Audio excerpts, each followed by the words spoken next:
Hello YouTube, Nick here for MyGreatTech.com. I'm going to get straight into it, and this is going to be our coverage video of the Apple event that's just happened today, which is March the 2nd, and this was basically their event where they announced anything new, and obviously what we were expecting was the new iPad, and that is exactly what they brought to you. So let's get straight into what they actually went about. So first off, a lot of rumours were going around that Steve Jobs wouldn't be there because of course most of you know that he was and he has been ill, but he was there. He made his appearance on stage, so he was there, and he obviously that is a big plus.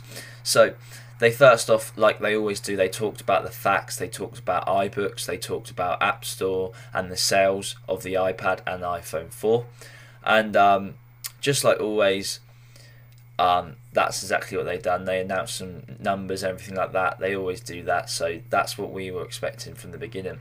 Then they went on to talk about other stuff, and then they showed a video showing that 2010 was the year for the iPad, and this obviously brought them on to announcing the release of the iPad 2. That is the name of it, the iPad 2, and this will be released on March the 11th in the US, and I know for here in the UK it will be March the 25th. So that will come with iOS 4.3 built in, or not built in, that will come with iOS 4.3 on the device as stock. So obviously iOS 4.3 will be released on March 11th as well. I'll get into iOS 4.3 in just a sec. So the iPad 2, they said, had all new design, and it comes with a new A5 chip. That is their new chip that they have made, which is basically, it has a dual core processor as well, and this is up to 2 times faster CPU. It has a front VGA camera and also a back camera which shoots 720p HD video, and this is 30 frames per second. You see me looking down, it's because I have notes, but yeah. They've built in the gyroscope to the iPad 2, and it still has the 9.7-inch screen, but it is 8.8 millimeters thinner, so that's 33% thinner. It also weighs 0.2 pounds lighter than the previous iPad, and it does have the same battery life, so that is amazing how they've managed to shrink it down, but it still has the same battery life and these new features as well.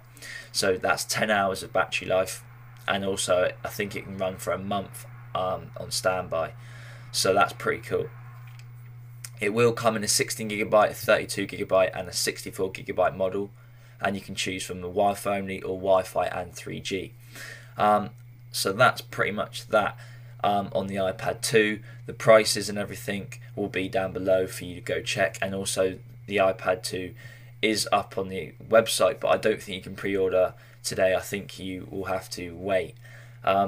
So then they went on to talk about accessories. Of course, iPad 2 is the main thing, and it's really great. There's lots more to it, but I just want to keep this video short and simple to keep you guys interested. But they went on to talk about accessories, and the first thing they mentioned was a dock connector, and this was for HDMI mirrored video output. So basically you can have a video on your iPad playing, and then you can use this dock connector to connect up to your HD TV and run that same video or picture or app or something like that. So that was that. They also announced their smart cover. So you know, when they released the iPad, the first iPad, they brought out a case for it. Instead of designing a case which took away from the beauty of the actual iPad itself, they designed a cover which basically just covers the front display. Now, moving away from the smart cover just a sec, the iPad 2 will not include a Retina display, which some people rumoured that it will have.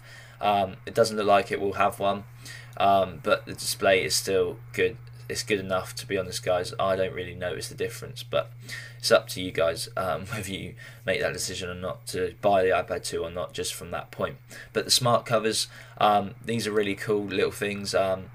Again, bit overpriced like the case was for the original iPad, but that's Apple for you. But basically these are just little covers that go over the screen. But what's really cool is the iPad has built-in magnets on the side, and the case also has magnets, and basically those magnets are used to stick the case on to the iPad, and then it covers the screen. What's also really nice is when you fold up the smart cover, it automatically knows that that you're pulling it up and you want to use the iPad, so it unlocks your iPad, and obviously when you drop it back down to cover the screen, it locks the iPad again. So that's a really nice feature, and you can use it for a stand as well, in landscape or portrait.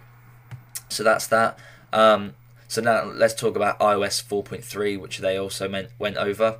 So this will include increased Safari performance, and it runs JavaScript 2 times faster than it did before, like in iOS 4.2.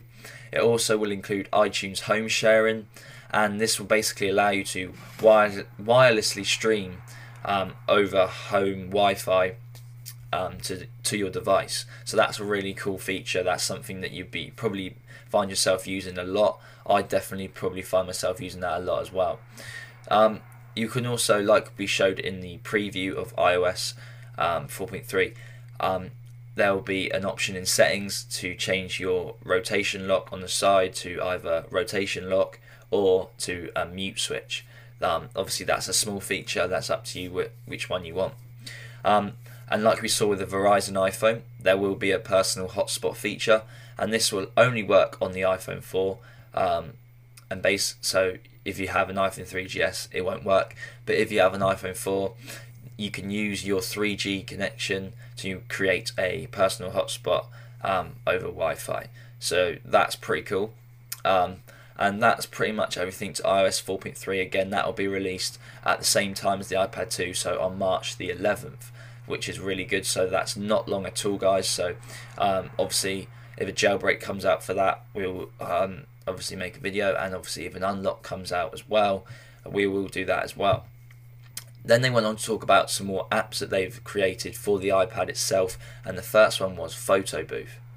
So this obviously is a great little app you can get on your Mac and now on the iPad, so you can basically edit your pictures and everything like that. So if you have put pictures on through iTunes, you can edit them, or if you took pictures on your iPad yourself, you can edit them. There's some really cool little editing features on there, different ways of screwing and do whatever you want to the pictures you have on your iPad. So that's really cool, and that should be built in iOS for the iPad. So that's really nice that you don't even have to buy it, it's already there on your iPad.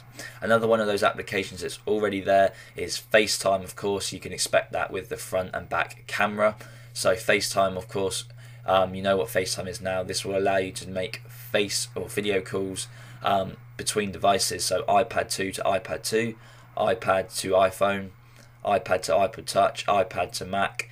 And of course, with the Macs, the new MacBook Pros, and for all new Macs now, I believe they will have the HD FaceTime cameras as well. So that would be really cool.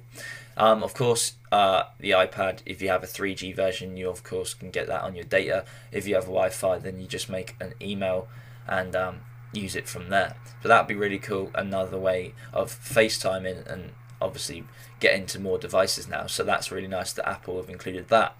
And also, iOS 4.3, just going back to that, it will not be available to the Verizon iPhone. So if you've just purchased a Verizon iPhone, you will notice that it was on a slightly different firmware to the other iPhones, AT&T, and of course I'm here in the UK on O2 or Vodafone or anything like that. It is a different firmware. It's like 4.2.6 or something like that. Now iOS 4.3 will not be available to Verizon iPhones. Something strange there, I don't know why. It seems strange that that's the case, but there you go. Of course, the Verizon iPhone does have some of them features anyway, like the personal hotspot and other things like that, but it does seem strange that they've missed the Verizon iPhone out. But there you go, that's Apple for you.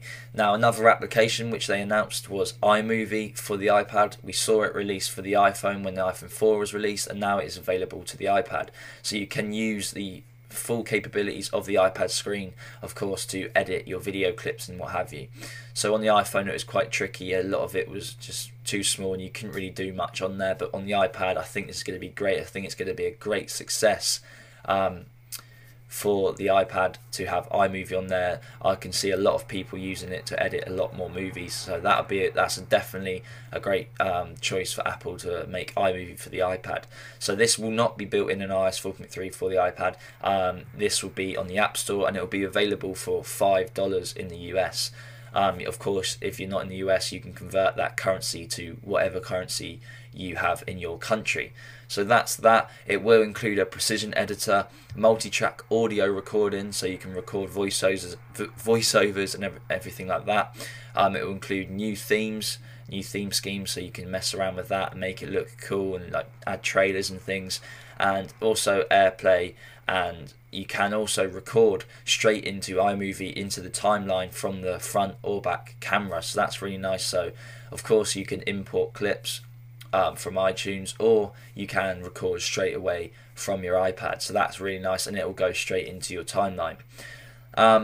Now that's pretty much everything for iMovie. Again, I'll leave links in the description so you can read up about it yourself in more detail. But the other application which they went on a long time about was GarageBand. Now GarageBand is another app, will not be available stock iOS 4.3 for the iPad, but you can get it from the App Store.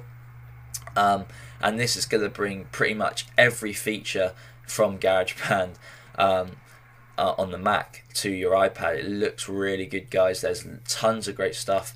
Like you can have the ability to plug in your instruments to the iPad and play like that, or you can use the built-in ones on the GarageBand itself. And what's really nice is that it has the ability to detect how hard you're hitting your finger on the iPad screen. So if I was playing the drums and I was tapping softly, the sound would be quiet, and if I was to hit it really hard, the sound would obviously get louder. So that's a really great feature, and something GarageBand is something that I'll be looking forward to if I was to get my hands on the iPad 2. So there's lots of features to go over on the iPad 2, and for GarageBand anyway, and there's just too many that I can cover in this video. But again, links in the description. You can read up on GarageBand 2 and see everything that's available to you, but there's lots of stuff to get through on GarageBand, and it'll just take me forever. So do that, and I'm sure you'll find something that will interest you from GarageBand.